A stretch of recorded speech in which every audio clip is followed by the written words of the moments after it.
In at 10, Ultimate. The Ultimate Universe is very similar to the normal 616 counterpart. However, there are some differences that certainly make this thing scarier than the main continuity. Captain America is anti-French for some reason. Ultimate Mr. Fantastic is a villain called the Maker. Ultimate Thanos is gold instead of purple.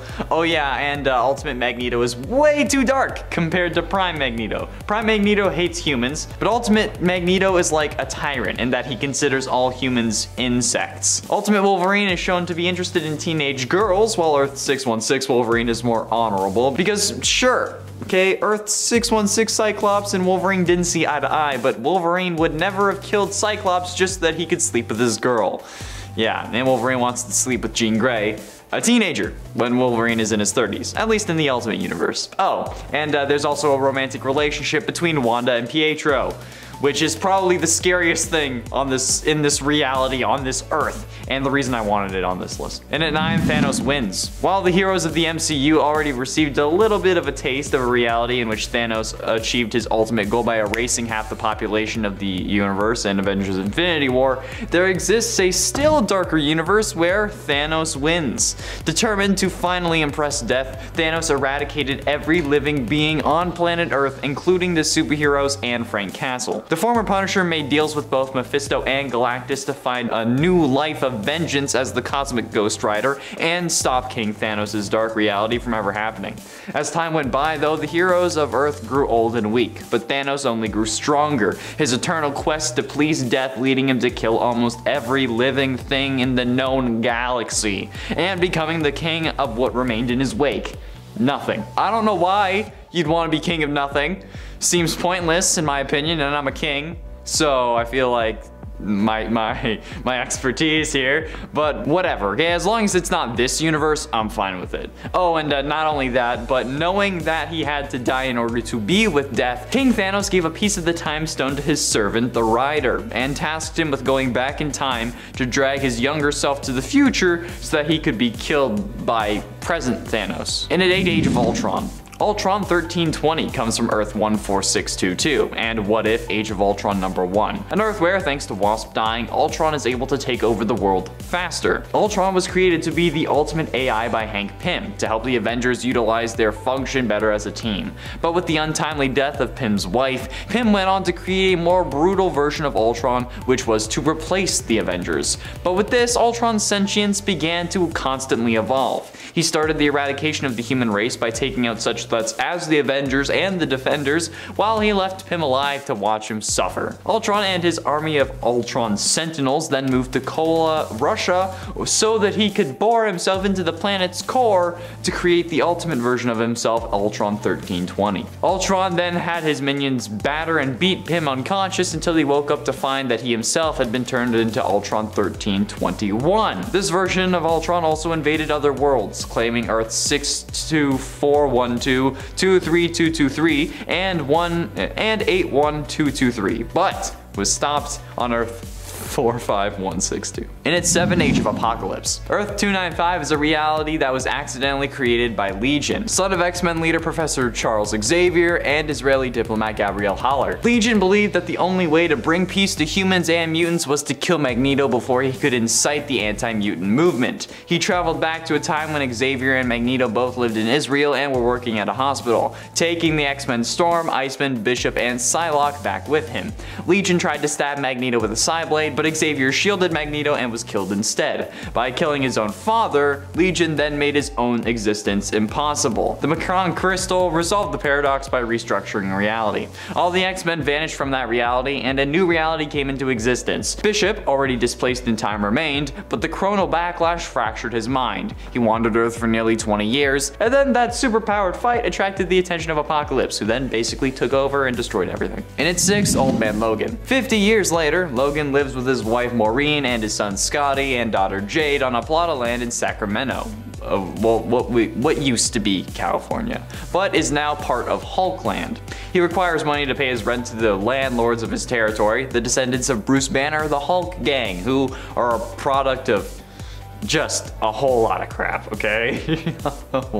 Just give me a minute. He refuses to sell his children's toys to pay for the rent, understandably, and Logan is shown as a broken old man refusing to fight anyone and trying to live peacefully. He realizes that he will be unable to pay the rent this month and that the Hulk gang will not accept a plea to pay double next month on its own. Oh, by the way, the Hulk gang is a inappropriately and unconsensually conceived group of children of the Hulk and She-Hulk, Bruce's cousin. Yeah, the Hulk gang arrives the next day to confront Logan on his lack of payment and then violently beat him, even though he was one of the most violent superheroes ever. Though Logan entertains visions of gutting the eldest Hulk brother Otis, he remains calm and just lets the beating happen.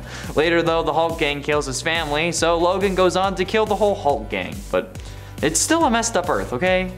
It is. Halfway through into number 5, Earth X. The entire world has mutated due to the release of the Terrigen mists in the air. The now blind Watcher recruits Aaron Stack to be his eyes and inform him of what's going on Earth. X-51 finds that in this new world where everyone has superhuman abilities, a young man named the Skull is attempting to take over the world. And Captain America and a band of former champions of Earth have rallied together to stop him. But there's more going on here than meets the eye. It is learned that the Celestials have manipulated the people of Earth into being antibodies for a celestial embryo that is growing in the Earth's core. With humanity in a state of mutation that is not destined to happen for another 300 years, the Celestials come to cleanse the human race from the face of the Earth. Only the intervention of Reed Richards, Black Bolt, and Franklin Richards, who is now Galactus, stop the Celestials and destroys the thing growing at the center of the Earth. At the end of the battle, Galactus returns to space, and Reed has giant human torches built around the Earth to burn the Terrigen mists out of the air in an attempt to return humanity back to their former state. In at 4, Ruins. While Marvel was showcasing their best and brightest with Earth 616, Ruins takes a dark and twisted look at an alternate Marvel Earth where everything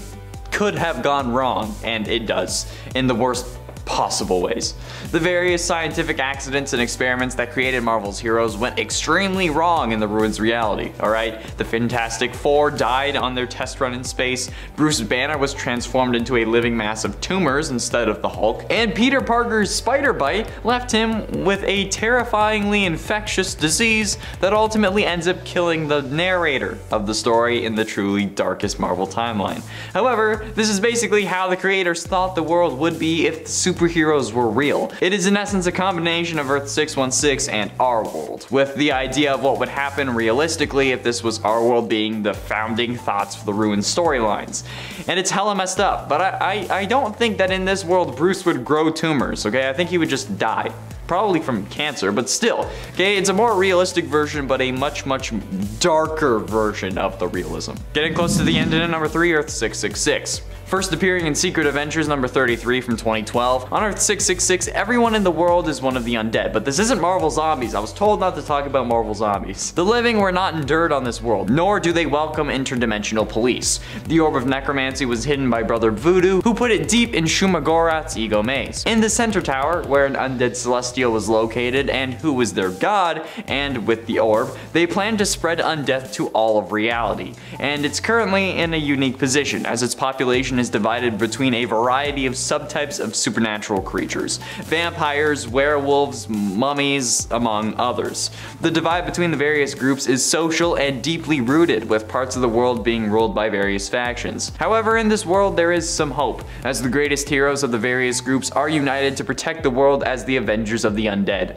Basically, if Marvel met Supernatural, especially that episode where like there was like the Chicago monster families and it was like a parody of the Mafia, that's what's going on. Especially because Captain America's shield is made of vibranium, not silver.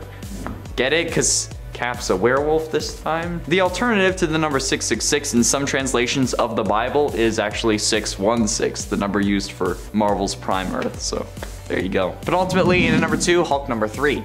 The world first explored in Hulk number 3 from 2021 is quite an interesting one. Here we meet another Bruce Banner who doesn't actually have a Hulk form. Instead, his Game of Bombs were a success, but the government then took them and then started using them against their enemies, which caused intense radiation that turns those affected into, as the military called them, bio-waste casualties, which in this reality are their own versions of Hulk and She-Hulk, horrifically disfigured for the most part. This Earth's version of Bruce ends up disposing of these Hulks by throwing them into the void, which even he doesn't know where it sends them. Although, if I'm being honest, this kind of reminds me of the Rick Potion number 9 episode of Rick and Morty season 1. You know, like the one where Morty wants to go to the dance with Jessica, but he ends up giving her like a love potion, but it's flu season, and then Rick tries to fix everyone by turning everyone into praying mantises, and then a combination of like a load of different DNAs that was supposed to equal human but doesn't.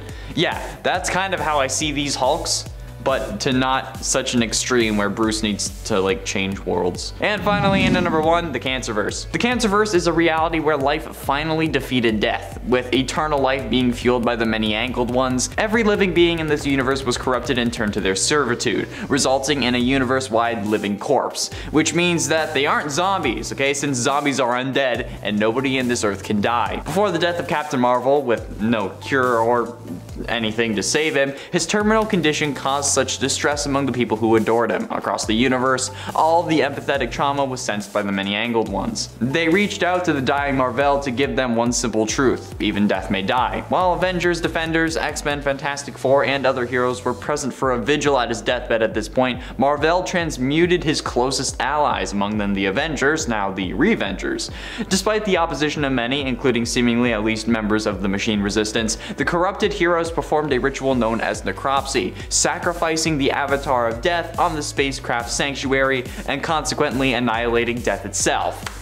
Yeah. Number 10, Future State. In the Future State reality, we saw the DC universe get pretty bleak. This was a world where Bruce Wayne's Batman was initially presumed dead, while Gotham had become a police state city, where all masks, heroes, and villains were outlawed, where the Justice League was only really a team of co-workers, no longer a group of close friends, never mind a family, where the Flash family was shattered, and where the Teen Titans Academy was destroyed, and the world became an apocalyptic wasteland thanks to the threat of the Four Horsemen. In all its bleakness, there were some bright moments and spots, but it seemed the farther into this future that we went, the darker things got. What makes a future scary? What superheroes do you think have the worst luck with awful and terrifying futures? Let us know your thoughts in the comments. Number 9, Last Night on Earth. Last Night on Earth is a bizarre and wonderful story that features a post-apocalyptic wasteland where Batman, or a clone version of Bruce Wayne, wanders Gotham, laid to waste by nuclear warfare thanks to a mysterious villain known only as Omega. This version of Batman is also joined on his journey by none other than his longtime nemesis, the Joker, who is reduced to being a head in a jar, having previously been dismembered by Alfred himself. Joker and Batman go on all sorts of weird adventures, including one where they fight against giant-sized babies,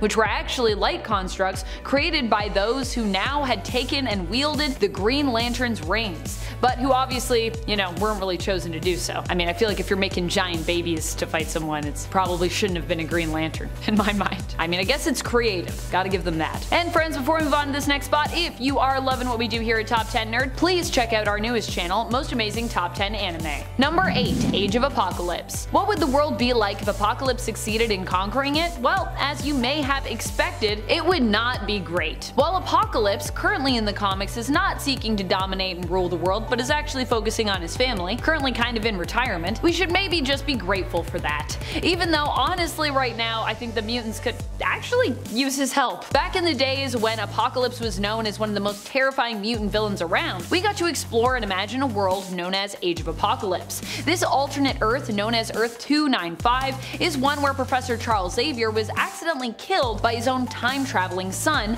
Legion, which resulted in a divergence from the main timeline. Because Charles wasn't around to form his own X-Men team when Apocalypse came, the world fell. Here, Magneto instead leads his own mutant team, acting as one of the last to stand against Apocalypse. But unfortunately, it's not enough to save this reality from being a horrifying terror show, where many of our favorite heroes end up pulled over to Apocalypse's side of the conflict. Number 7, Earth 3. Earth 3 is the reality that belongs to the Reverse Justice League. Not the Bizarro version, but the Crime Syndicate. They are basically an evil version of the Justice League we know and love from the main continuity. But instead of being a one-for-one of every character on the team, each member actually has their own more evil counterpart. Not necessarily being an alternate version of them, but in some cases they are. Wonder Woman is replaced by Lois Lane as a manipulative and evil superwoman. Batman is replaced by his older alternate sibling, sibling Thomas Jr., who killed both his parents and the younger Bruce, as Owlman, and Kal-El,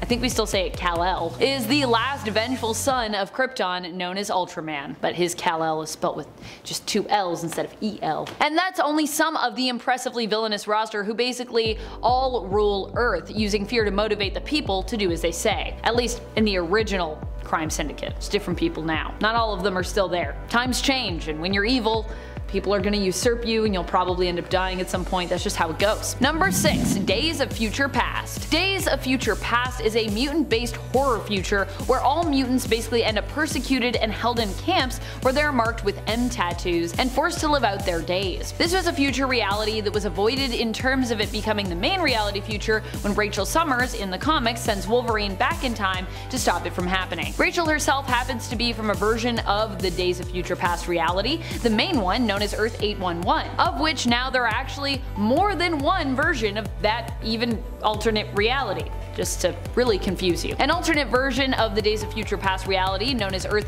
1191, is also the one that Lucas Bishop hails from, where Layla Miller also gets captured and marked with her own M tattoo, which she still has over her eye to this day, from her journey there with Jamie Madrox, during the X-Men Second Coming crossover event. Number 5. Ultron 1. What if Ultron 1 is an episode in the animated What If series, where we got to reimagine what the world could have been like in the cinematic universe if Ultron had actually won his fight against the Avengers, merging with the body that would become Vision and pretty much decimating all life on Earth and beyond. Only a few survivors remain, and even they struggle to survive and save the day. The other question becomes, who exactly are they even saving the day for? Most of humanity at this point is pretty much gone. It's an awful future where even the Guardians of the Multiverse, later assembled, even struggle to actually straight up defeat Ultron, instead having to be satisfied with merely containing him. Which, I mean, good enough for now, but who knows, that Ultron could just be like busting out and come in and be like, hey, I'm back. I feel like that's gonna happen at some point. And if it doesn't,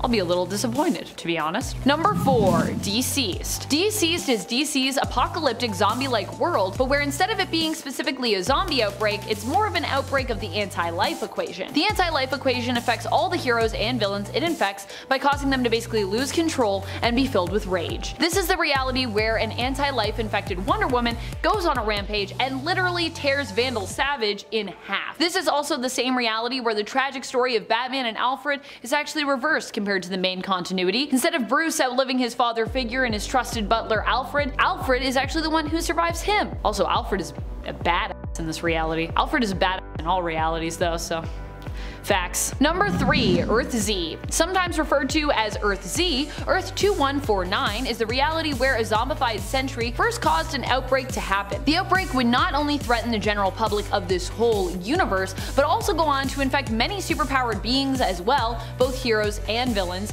and it would also kind of spill into other universes too. It's widely considered to be one of the darkest realities in all of comics. This is a reality where Black Panther, T'Challa, is slowly devoured by his former colleagues and friends. Freaks me out every time. Every time I think about it, I'm like, no! Where Spider-Man ends up eating both his dear Aunt May and beloved MJ. It's a really messed up and bleak reality basically, and every time I go back to it, I'm almost immediately forced to recoil back from these issues and this world. That's just how gruesome it is. It's really intense. Number 2. Ruins. Oof. I cannot believe this one is not at the top of this list. Honestly though, it was a hard decision to make when it came down to these last few. Some might not think of Marvel's Ruins as a future as it is set in modern day sort of, but it's still an alternate reality that never came to pass in the main continuity based on the original world of Marvel, which actually, you know, started technically back in the 60s, although that's kinda weird. So I think we can still consider Ruins like taking a glimpse through a dark crystal ball into an impossibly cruel potential future for our heroes and our villains. In this reality, superpowers are interpreted more literally, meaning that they are less blessings than curses that cause people great harm, with them becoming more monsters, prisoners, victims, or just like straight up villains than actual altruistic heroes most days. Number 1. Batman in Bethlehem. Batman in Bethlehem has to be one of the worst futures out there, but that is also part of what makes it so compelling and so interesting. In this reality, Damian Wayne takes up the cape and cowl, following in his father's footsteps, but after the death of Nightwing, who actually went on to become Batman before Damian did. Damian decides the best way to approach being Batman because of Nightwing's death is by doing things kind of his own way. In other words, he no longer holds himself back from killing. And more than that, in this reality, Damian also makes a deal with the devil to basically protect Gotham no matter what, offering his soul in exchange for immortality and superior healing powers, which allows him to act as Gotham's vengeance pretty much forever. Or at least for as long as, Gotham lasts. Eventually, Gotham ends up confronting a zombie-like outbreak when most of its citizens become infected with Joker venom and the Monster Serum. Gotham would then end up quarantined before being nuked, wiping it off the face of the map, with Damian surviving the strike due to his immortality and healing factor that he had bargained for. Number 10. Sideburn, the Regenerating Planet. When Galactica, the daughter of Galactus, is looking for her next meal in issue 1 of her self-titled comic, she finds Earth, a lovely little snack. But while looking at her dinner option, she comes upon Wolverine. Realizing his mutant regenerative abilities, she formulates an idea of using a bit of his harvested DNA with a bit of celestial power to create Sideburn, the Regenerating Planet, a planet-sized Galactus meal that would grow back after each feasting. The perfect unlimited food source that would give her billions of years of meals. Unfortunately, she just as quickly realizes that a planet made up of Canadian mutant DNA like this would be highly unstable. Unfortunate, because I'd love to see this guy floating through the galaxy of the regular Marvel Universe. Number 9. Cancerous Professor X. In the alternate universe of Earth 10,011, otherwise known as the Cancerverse, death was defeated by life and the ancient eldritch beings known as the Many-Angled One. The heroes of this Earth began to worship the Many-Angled Ones, who transformed the heroes, granting them new powers, but also corrupting and mutating them due to the Many-Angled One's demonic natures. One of the consequences of this was that many of the heroes became deformed by cancerous tumors running amok. Although many of the X-Men were affected, such as Wolverine, Colossus, Nightcrawler, and Storm, the most terrifying of these beings was Professor X, who developed a massive cranium as well as multiple glowing red eyes. Now, Professor X can be pretty creepy at the best of times, but this is taking it to a whole other level. Number 8.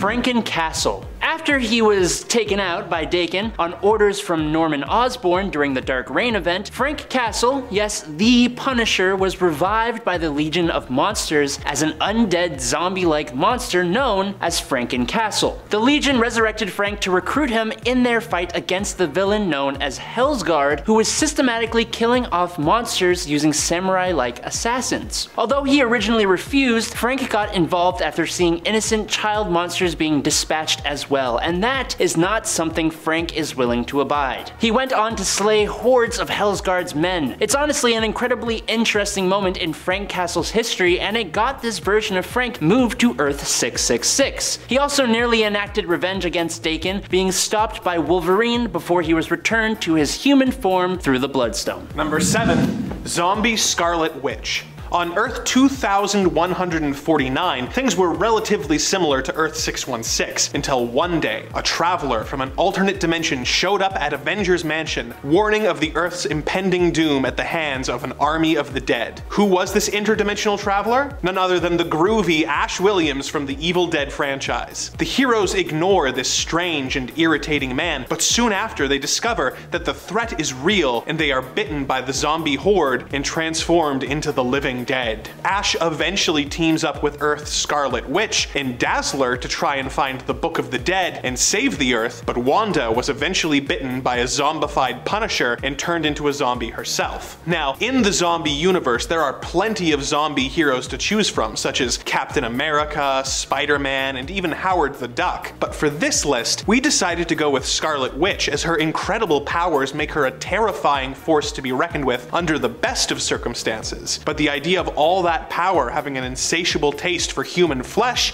is even worse. Number 6. Ice Giant Thor. In What If Thor in 2018, we got the story of what if Thor was raised by frost giants. Laufey, the king of the frost giants, defeats Odin in their battle so long ago, and just as Odin took the infant Loki, Laufey takes the kid Thor and raises him as his own. Loki is obviously here as well, and like usual, they form a pretty tight bond as adoptive brothers. Unfortunately, due to Thor's strength and skill in battle, not to mention his fondness for summoning the power of lightning, he is praised among the frost giants and by Laufey himself, who begins to completely forget Loki, his actual true son. Instead, Loki finds the captured Freya in the dungeons and she teaches him how to use magic. Loki eventually busts her out of prison and together they attempt to escape to Midgard. They go to the ruins of Asgard and attempt to repair the Rainbow Bridge until Thor and Laufey show up. Loki ends the life of his father while Thor unknowingly ends his mother with a blast from his giant ice hammer, Ice Crusher. Thor almost takes out his brother as well, but at the last minute, he lets him go.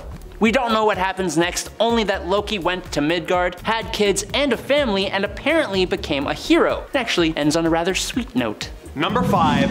Vampire Daredevil. When Magneto's ultimatum wave devastated New York in the Ultimate Universe, one of the victims of the flood was the original Daredevil, Matt Murdock. Feeling that Hell's Kitchen needed its champion, Murdock's old mentor, Stick, sought out Raymond Connor to become Matt's replacement. Like Matt, Raymond was blinded in an accident and developed similar abilities. After being trained by Stick, Raymond took on the Daredevil mantle, using a yellow and red variation of Matt's red costume. This new hero's career was cut extremely short when he was bitten by a vampire version of the Nerd Hulk. This turned the new Daredevil into a terrifying and effective vampire, even managing to bite Captain America and defeat Blade in combat. Thankfully, before he could land the killing blow, he was teleported to Iran, where he perished in the sun. Number 4.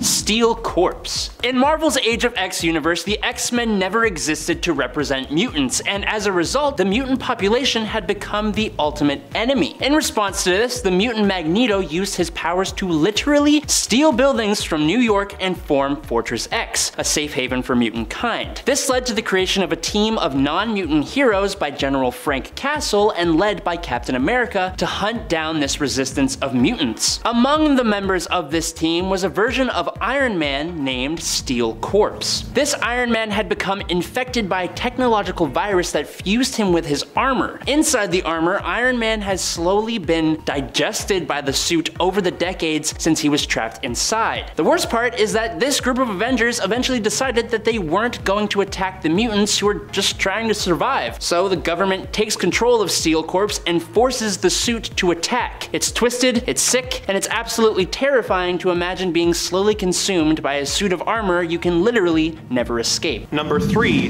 The Maker. Despite having his flaws, Reed Richards of the Fantastic Four is an important and heroic figure in the Marvel Universe. Despite his heroics, we did witness a spectacular fall from grace for Reed in the Ultimate Comics universe, otherwise known as Earth 1610. In this universe, Magneto created a doomsday weapon called the Ultimatum Wave, which caused a tidal wave that killed thousands of people. This, combined with the stress of the Fantastic Four breaking up and Sue Storm rejecting his marriage proposal, caused Reed to snap and blow up his childhood home to fake his death, killing his family in the process. He went on to use aliens under his control to attack the heroes. He was eventually defeated and disfigured by the Human Torch and flung into the negative zone. Reed returned to Earth and took on the identity of the Maker and set out on a twisted quest to make the world perfect. He killed all the Asgardians in an attempt to understand Thor's power and used antimatter to attack Washington, D.C., killing POTUS, his cabinet, and all of Congress. The Maker went on to do a lot of twisted stuff, fighting the heroes of his own Earth as well as the heroes of Earth 616, proving that if not kept in check by a strong moral compass, Mr. Fantastic's amazing mind can be the ultimate source of terror. Number 2. Space Punisher Hulk. Space Punisher Hulk has only appeared in 2 comic books, but despite that, he has shown that he is completely terrifying. For starters, he is a completely separate entity from Bruce Banner, whose body is literally trapped inside Space Punisher Hulk. This means that nothing that happens to Bruce Banner affects the Hulk. Space Punisher Hulk, while having all the powers of the Hulk, also has an extra set of arms and is quite a bit taller. He is described as a destructive killing machine, well known for destroying spaceships, defeating the Fantastic Four, ripping off the Thing's hand and tying up Mr. Fantastic in a knot in the process. He has taken out Doc Samson with his own hair, bit straight through through Sabretooth and D-Life Deadpool by literally tearing off his head, which shouldn't actually work, but I digress. He defeated and ended the lives of 6 Watchers single-handedly, he broke the leader's back in combat, and he also ripped out Bruce Banner from his own chest. He is virtually invulnerable, seemingly indestructible and invincible. He can move faster than light and pass through barriers of existence and reality. The Hulk is scary on a regular day. Space Punisher Hulk?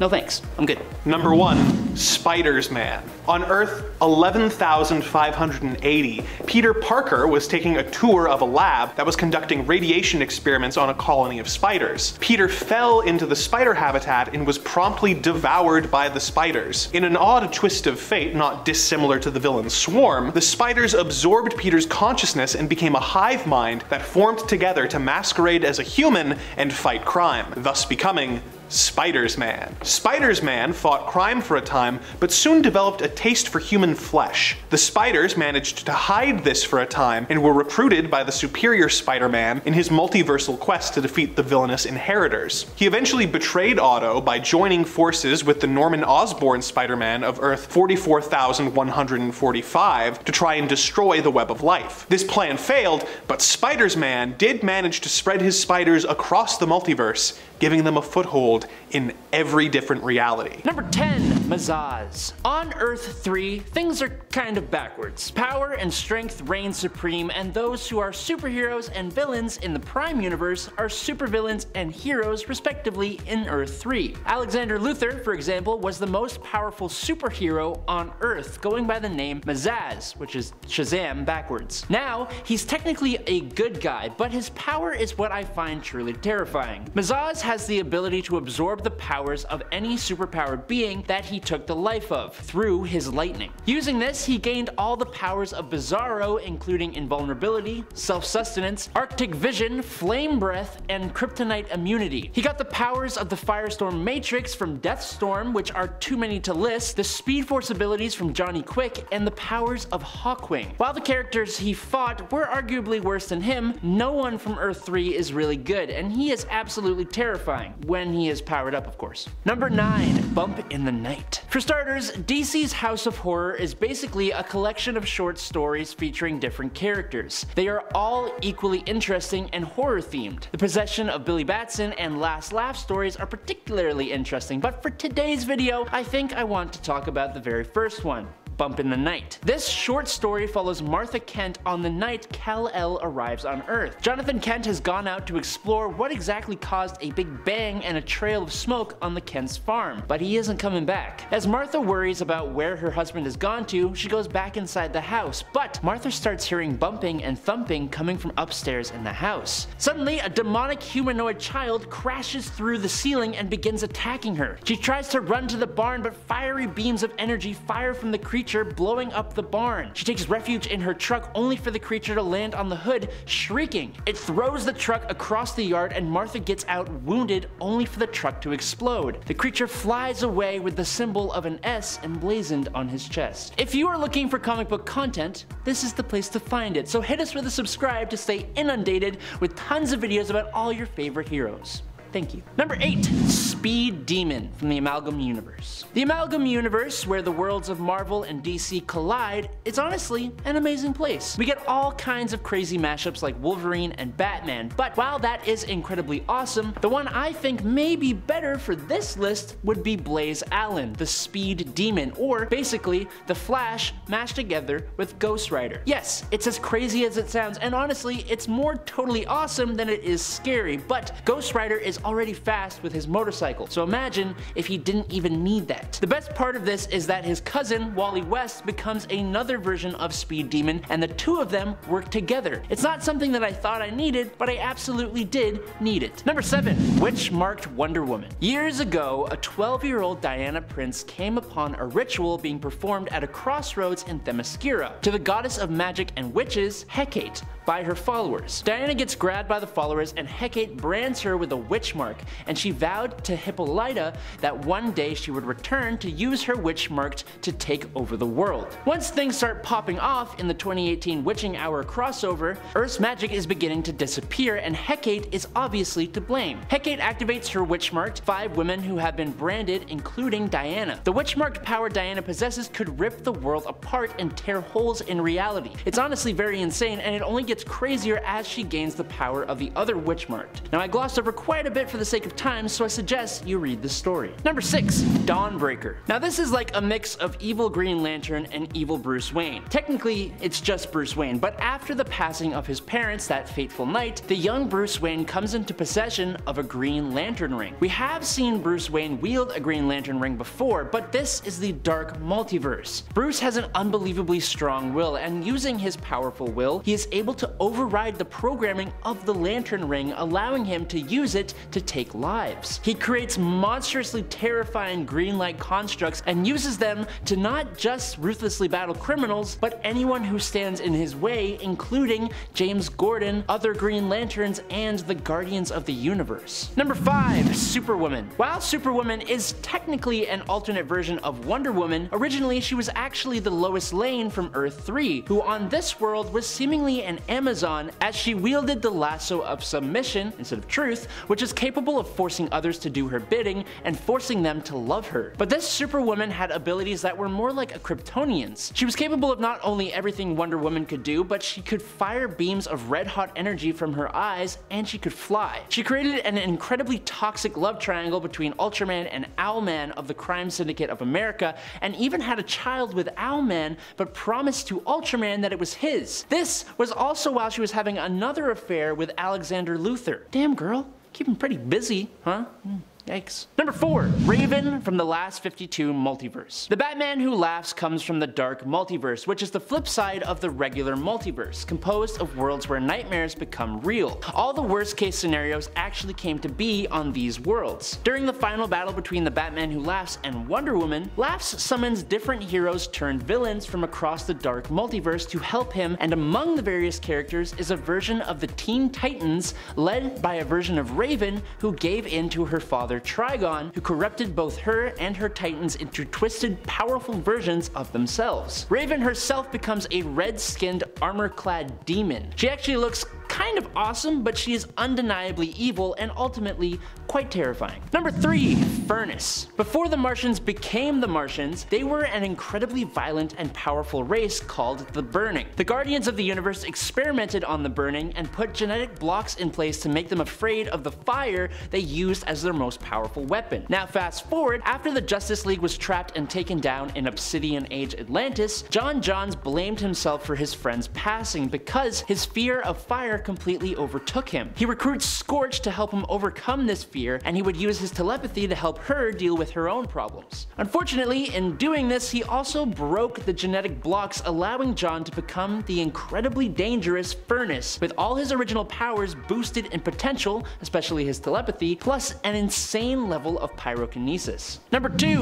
Ultraman. In case you haven't figured out the theme of Earth 3, everyone here is just bad from birth. Ultraman was born on the dying Krypton to Jor-Il, who was able to secure a life pod for his incredibly powerful son, who he saw as his best chance of revenge. While in his life pod, Kal-El was given the ideology of becoming the strongest possible being, eschewing all weakness in himself and in others. His rocket crash landed in Smallville, right through the home of the dysfunctional couple Johnny and Martha Kent, who he forced to be his parents until he was 7 years old, when he took their lives and burned their home to the ground. He took the name Ultraman, took over the Earth, and created the Crime Syndicate of America. Now unlike Superman, Ultraman actually gets more powerful from kryptonite, and the sun is what makes him weaker, which is fine because he will literally just move the moon to block out the sun. And in at number 1 is Vampire Batman. In the Elseworlds Batman and Dracula trilogy, Batman goes up against vampires who have turned Gotham into their home, and then eventually Dracula himself. In the first novel, Red Rain, the hero wipes out out the vampires and Dracula, although he is transformed into a vampire himself. Which means we get to see Batman take on crime using the powers of a vampire in the next novel, Bloodstorm. He does his bestest to resist the darker aspects of being a vampire, but that all goes kaput when Batman lashes out and drains the Joker's blood after the Joker de-lifed Catwoman. Batman has Alfred and Gordon stake him, putting Batman into a catatonic state, a state that he is revived from in Crimson Mist, the third novel, when criminals took over Gotham in his absence.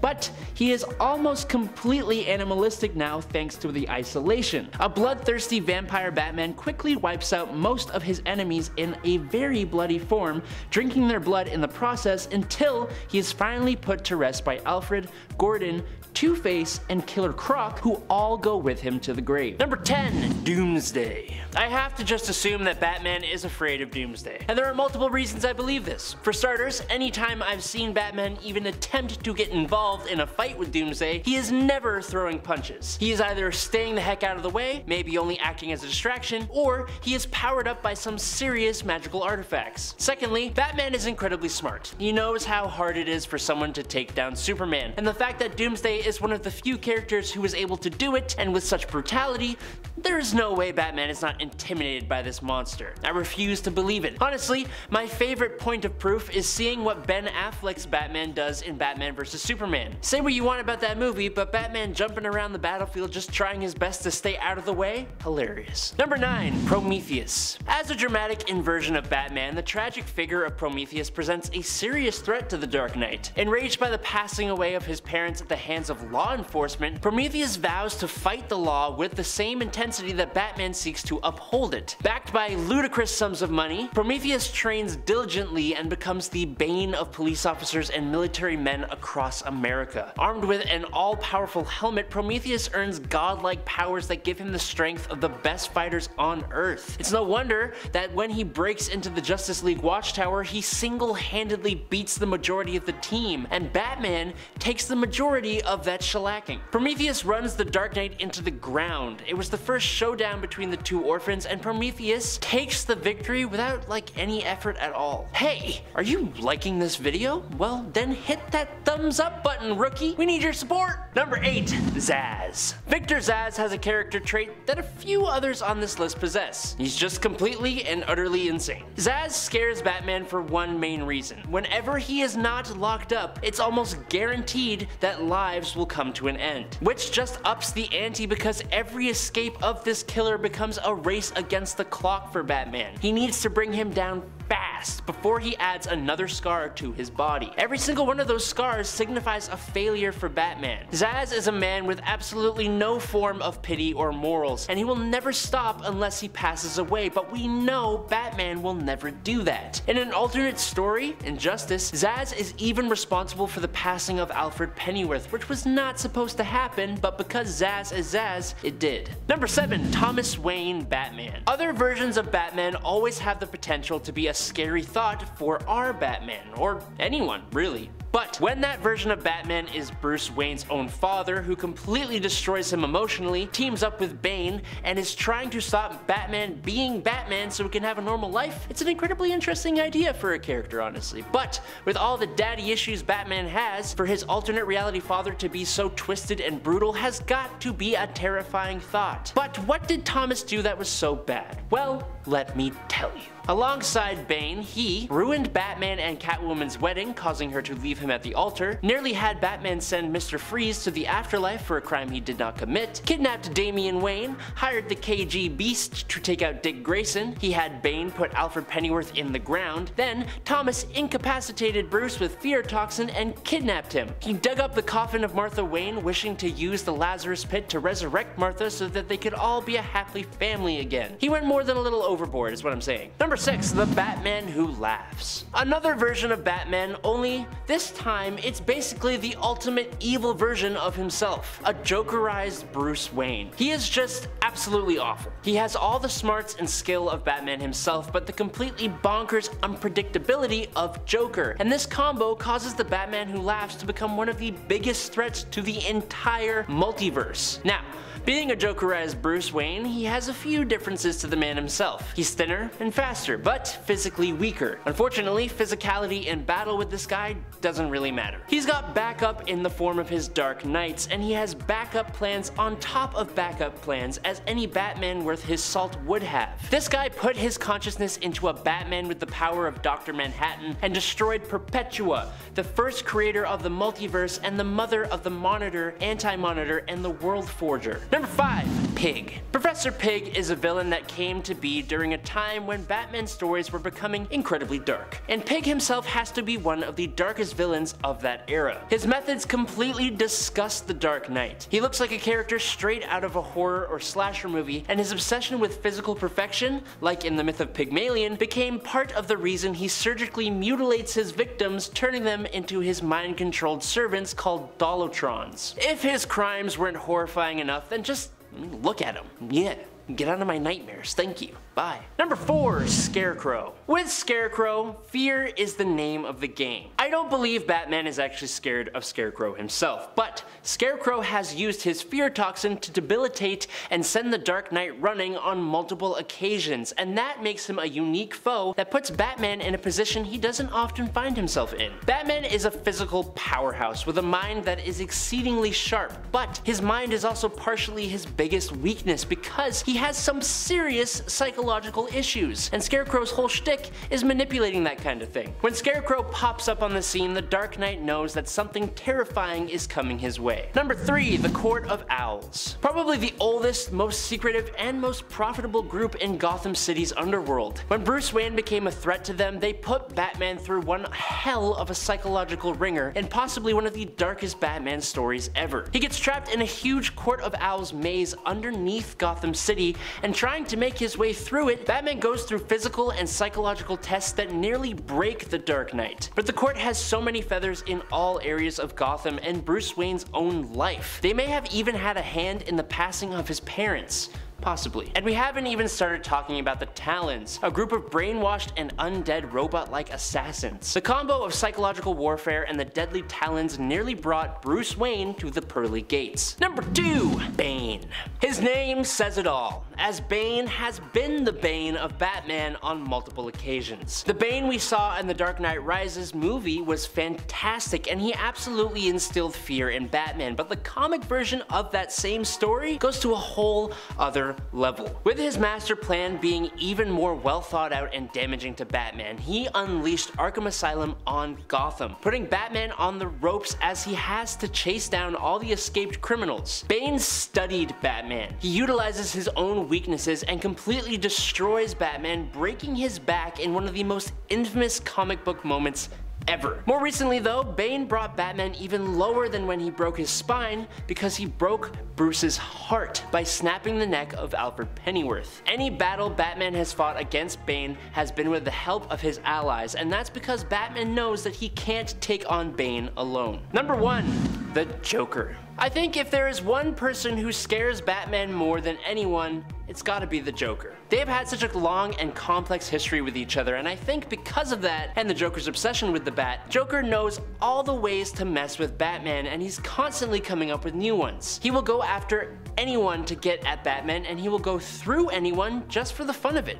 He's unpredictable. Batman never knows for sure where he will strike and what he will do unless the Joker wants Batman to know. Everything is a game that he knows the rules to. The other thing about Joker is that he would never actually take the Dark Knight's life. In fact, I feel like he would probably destroy anyone who tries to. This just makes him more terrifying as he simply wants to be a constant cause of fear and anxiety for the Dark Knight, and he is. Number 10. Uranos. While Thanos didn't outwardly appear to be nervous or afraid around his great uncle Uranos in the recent Eternals comic series, or at least in the one-shot issue that sort of tied into Eternals the Heretic, I'm not fully convinced that this was actually true. In fact, I might even think that Thanos was perhaps bluffing. This is because Uranos is known to be even more of a killer than his great nephew. Even if it didn't appear as though Thanos was affected by this knowledge, we already know from other experiences that Thanos does not like to have his purpose undermined in this way. He likes to be the best and greatest agent of death death, and Uranos, if not locked up, compete with him for that title. Which likely means that Thanos, if Uranos were fully unleashed,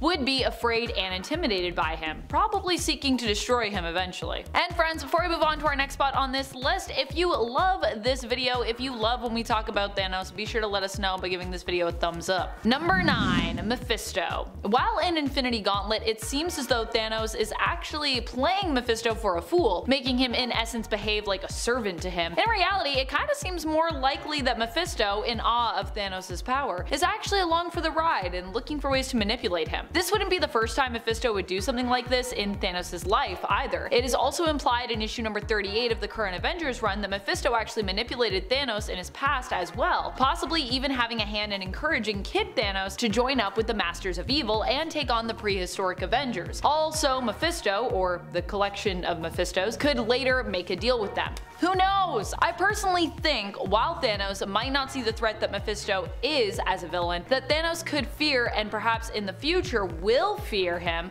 when he realizes just how much Mephisto may have been manipulating him this whole time. After all, it was actually Mephisto in Infinity Gauntlet that kind of first helped plant the idea of Thanos snapping. Seriously, go back and read that issue, you'll see what I'm talking about. Number 8. Ultron. While Thanos may not have seen this coming in the What If Disney Plus streaming animated series episode, if he had, he likely would have been wise enough to have actually been afraid of Ultron. Ultron here is nuts. Here Ultron ends up becoming all-powerful after Thanos arrives on an already decimated Earth, because in this reality Ultron actually won. Thanos, having the rest of the Infinity Stones at this point, does not prove powerful enough to stop this alternate Ultron, who actually kills him just using the Mind Stone alone and takes the rest of the Infinity Stones for himself. Number 7. Kang the Conqueror. Kang the Conqueror is someone most people might underestimate in the world of comics. This is because he kinda has a ridiculous look in terms of his character design, and probably also because he's known for floating around in kinda like an invisible space chair. It's not the easiest look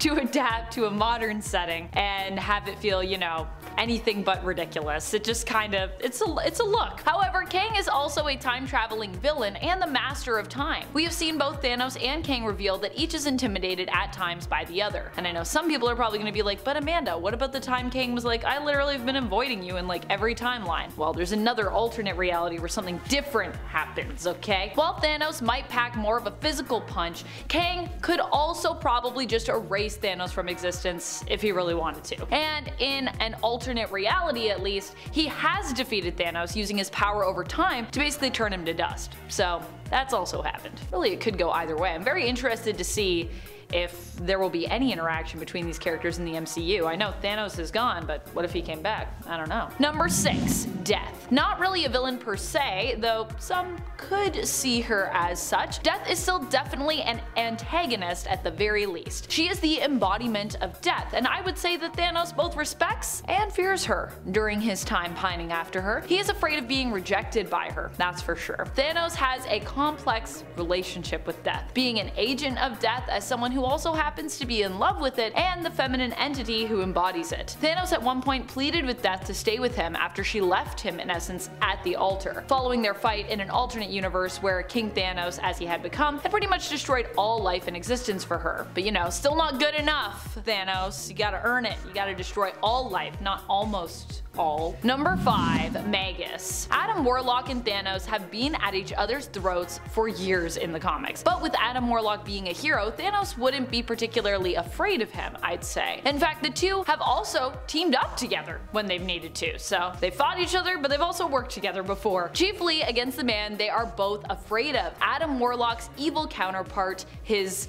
evil version, Magus, who actually is like the dark side of his soul made manifest. Magus was actually created to be the champion of life, in contrast to Thanos, who is the champion of death, and as such the two have been sworn enemies since Magus's creation. He is meant to oppose Thanos, which he has attempted to do multiple times to varying success. At one point he demonstrated that he was an even match for Thanos when he got his hands on the Infinity Gauntlet, attempting to use it to bend and shape reality to his own whim. Didn't work out in the end, but hey, you know, he tried. Number 4, Dr. Doom. Well, really, God Emperor Doom, but still. Thanos also wasn't really intimidated by this version of Doom, but he should have been. Doom might seem like just a Terran with a big brain and some magic tricks in comparison to Thanos being a cosmic tyrant, but Doom is not to be trifled with, especially when he wields the powers of the Beyonder. Thanos attempted to fight Doom without much fear, and Doom responded by literally obliterating him, turning him to dust and bones with one mighty punch. And you might be wondering if this was some alternate warped Thanos, but no, it wasn't really. This was Thanos of the Black Cabal, who had preserved himself along with his teammates in a life raft so they weren't altered at all during the creation of Doom's battle world in Secret Wars. Now granted, yes, Doom was augmented in terms of his power, but still, if Thanos remembered this moment, I'm sure he'd at least have a bit of fear when facing Doom in the future, because that's pretty wild. Number 3, Rot. Rot was the child of Thanos and Death that came to be after Thanos died, and in his death, he merged with the entity of Death. Rot as such was not really a person or corporeal being, but more of an abstract entity made manifest. Rot's power was so great for death and destruction that Death and Thanos themselves were actually forced to confront it, using their power to rip it asunder, when nothing else seemed to be able to harm it. Number 2, the Many-Angled Ones. What is a fate worse than death for Thanos? How about a fate where life and creation win, where death is defeated, so all that is left is untamed, uncontrolled, wild life? That is basically what the Cancerverse is. Although it doesn't have the most appealing name, the Cancerverse is actually known as such thanks to the fact that it came into existence after the original Captain Marvel of an alternate world made a deal with the Many-Angled Ones to rid him of his cancer, basically by defeating death. However, without death to keep it in check, life became twisted and corrupted by how rampant it was. And the Many-Angled Ones were also now able to enter that reality, corrupting it further as they were basically eldritch gods. At one point, the Cancerverse plans to take over the whole multiverse, invading various other universes and sitting on the edge of reality, threatening to bleed into other worlds. Fortunately, Thanos returns to life and ends up manipulating Captain Marvel basically into killing him in the Thanos Imperative, with Marvel making an exception to the rule that nothing can die in their universe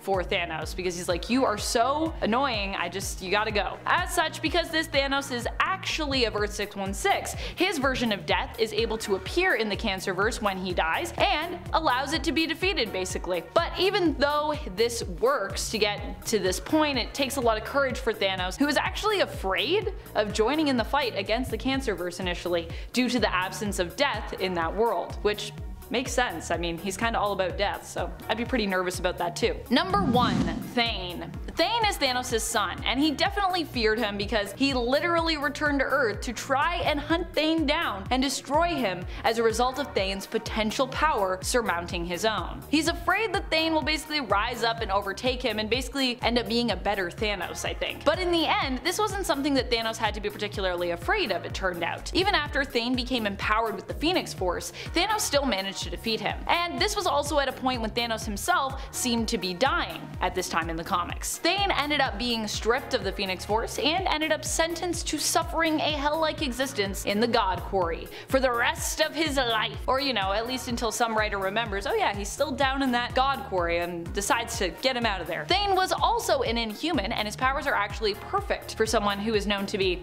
Thanos' son. He had a Death Touch ability that, while untamed, could kill anyone within a certain radius, and he could also trap people in a state of living death through encasing them in amber, which sounds actually worse than dying to me. Number 10, Deadpool. To ease our way onto this list, I figured we'd start with a less intense one. Wade Wilson was a Canadian who moved from Canada and joined the Special Forces, and later became a CIA assassin until he fell in love with the mutant Vanessa Carlyle. Things were good for a while until he developed 34 inoperable cancerous tumors. He left Vanessa and returned home to die. He was recruited into the infamous Weapon X program and given a healing factor which caused the cancer cells to multiply, leaving him hideously disfigured. This disfigurement varies a bit on its intensity depending on the version of the character, with him running the gamut between somewhat lumpy to full-on Freddy Krueger. Personally, I prefer when Deadpool's deformity looks as gross as possible, as it's a big part of the character and why he typically keeps his face hidden by his mask. Deadpool's deformity in the comic books has been known to cause the characters who see it to scream, faint, or sometimes even throw up at the sight of it. Number 9. Vampire Batman. This one is pretty much exactly what it sounds like. In Batman and Dracula: Red Reign, Batman fights Dracula and is transformed into a vampire. He is able to control his bloodlust and continue to protect Gotham until the events of the sequel, Batman Bloodstorm. In this book, the Joker ends up killing Catwoman, causing Batman to finally snap and feed on the Joker. He has a stake driven through his heart to prevent more bloodlust, but it actually only puts him in a coma, and he is revived in Batman Crimson Mist when Gotham is overwhelmed by crime. Unfortunately, his condition has worsened, and he has lost whatever was left of his human mind, and he goes about hunting down and feeding on his entire rogues gallery, leaving a trail of carnage and destruction in his wake. Things get even worse by the events of Countdown Presents The Search for Ray Palmer, Red Reign #1, when we learn that he has stopped only going after bad guys and is now attacking anyone he comes across, and is actually responsible for the deaths of this universe's Dick Grayson, and is assembling his own vampire bat family. Number 8.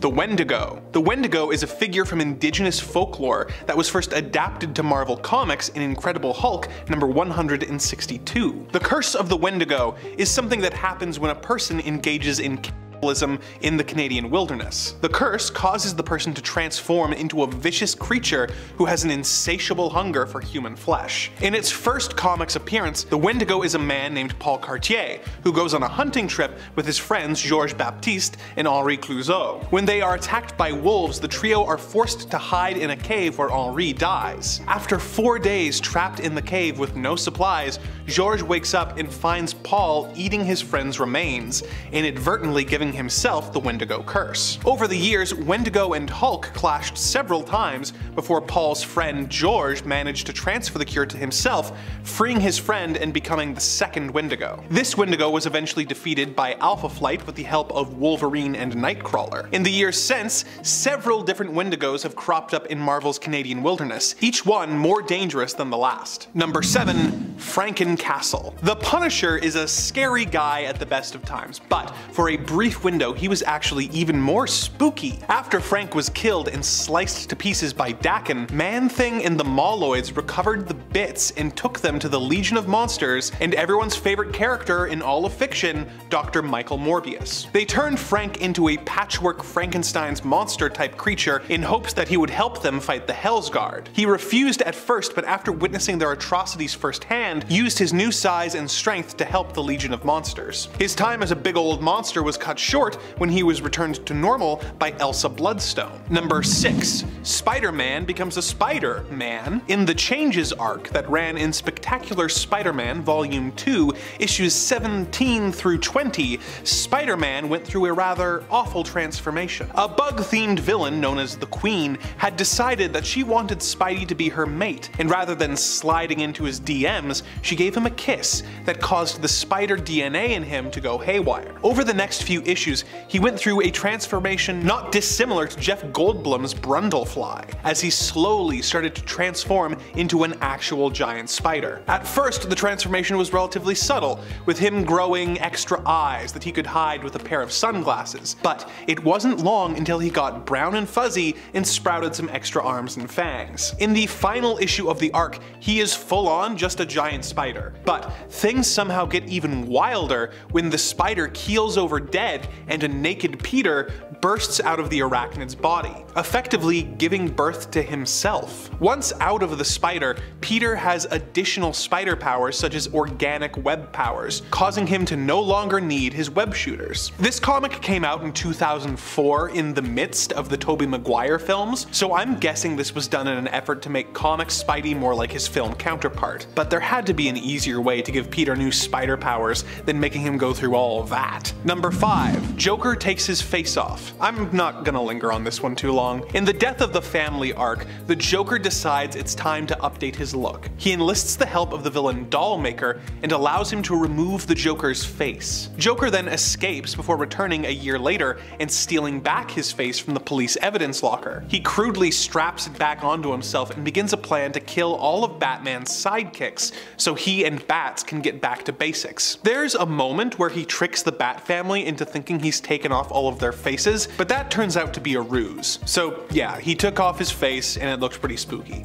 What more can I say? Number 4, The Thousand. The Thousand was a Spider-Man villain who only ever made one story appearance. Granted, it was a very memorable appearance. Carl King was one of Peter Parker's classmates from kindergarten all the way through high school. Whenever Flash Thompson was busy, it was Carl that was making Peter's life miserable. Carl was on the same school field trip as Peter when he saw the radioactive spider bite Pete. He followed Peter home thinking he'd get to see Peter get sick or something, but instead saw him leap out of the way of a car and onto the wall, discovering his spider powers. Carl followed Spider-Man's early career and became jealous, thinking that it should have been him that got the awesome powers. So he broke into the lab to try and replicate the incident, but of course had no idea how to irradiate a spider. The original spider was being kept as a specimen, so Carl figured his best bet was to just eat it. This transformed him into 1,000 sentient spiders who absorbed his consciousness and ate his insides, leaving nothing but a hollow skin. He soon transferred to his parents, killing them, and then spent the next few years hopping from body to body. Him transferring between bodies is a pretty disturbing sight, and his narcissism and hatred for Spider-Man makes him a terrifying villain, even if he only appeared in one story before dying. Number 3, The Immortal Hulk. I will always recommend Immortal Hulk to anyone who is a fan of the Jade Giant for several reasons. It brings Hulk back to a darker, more character-based approach, it has a great supporting cast, the art is great, and it's scary as hell. Throughout the series, plenty of characters go through awful transformations, like Rick Jones's weird two-headed abomination, or Absorbing Man getting torn in half. But today I want to focus on this book's approach to Banner's transformations into the Hulk. Typically, when Banner hulks out in the comics, the transformation is relatively simple. His skin turns green and he starts to swell up to Hulk size. He's just growing. It looks painful and I'm sure it would be terrifying to see in real life, but Immortal Hulk takes a slightly different approach. In these transformations, it's like Banner and Hulk are bursting out of each other. A mouth will appear out of a shoulder and an arm will sprout out of a stomach, and the panels showing the transition between the two characters are brutal and terrifying. Number 2, Zombie Superman. I've talked about Marvel Zombies a few times recently, and I really am just not in the mood, so instead I'm going to talk about the DC equivalent, Deceased. In this mini-series, the anti-life equation infects the computer screens of the world, causing everyone who sees them to turn into a shambling corpse that wants to bite people to spread the infection, or failing that, kill everyone in sight. A lot of the DC heroes are transformed with lethal results, including most of the Bat family, Batman himself, Hal Jordan, and The Flash. But as scary as these versions of the former heroes are, there are none as pants-crappingly terrifying as Zombie Superman. Once Superman gets infected, he goes on a rampage, leveling cities with his heat vision and not holding back his powers at all. Wonder Woman has to forge a magic sword of kryptonite to try and stop him, and it's still not enough. As a pair of space arcs tries to get away, Superman pursues, planning on ending the species. It isn't until the entire Green Lantern Corps shows up that he relents, calculating that he can't beat them all. Instead, he flies into the sun to feed off of it so that anyone left on Earth will soon die. And you thought Justice Superman was scary. Number 1, the Batman who laughs. When the Joker of Earth 22 found out he was dying, he decided to go on one last spree in order to attempt to send Batman over the edge. He killed all of the other supervillains in Gotham as well as Jim Gordon. He blew up several buildings and captured Batman. He forced the Dark Knight to watch as he ended the parents of kidnapped children right in front of them before infecting them with Joker toxin. In order to stop the madness, Batman broke free and broke broke the Clown Prince's neck. When he did this, Batman was inadvertently exposed to a Joker toxin, which corrupted his mind and gave him the Joker's sick, twisted sense of humor and murderous desires. This Batman went on to kill the Bat family as well as the entire Justice League before using his evil cunning to take over and destroy his world. He was recruited to lead the group of evil Batmen in the evil cosmic being Barbados' plan to destroy the multiverse, but was defeated when the main universe's Batman did the one thing the Batman Who Laughs could not predict, and teamed up with the Joker to save the universe.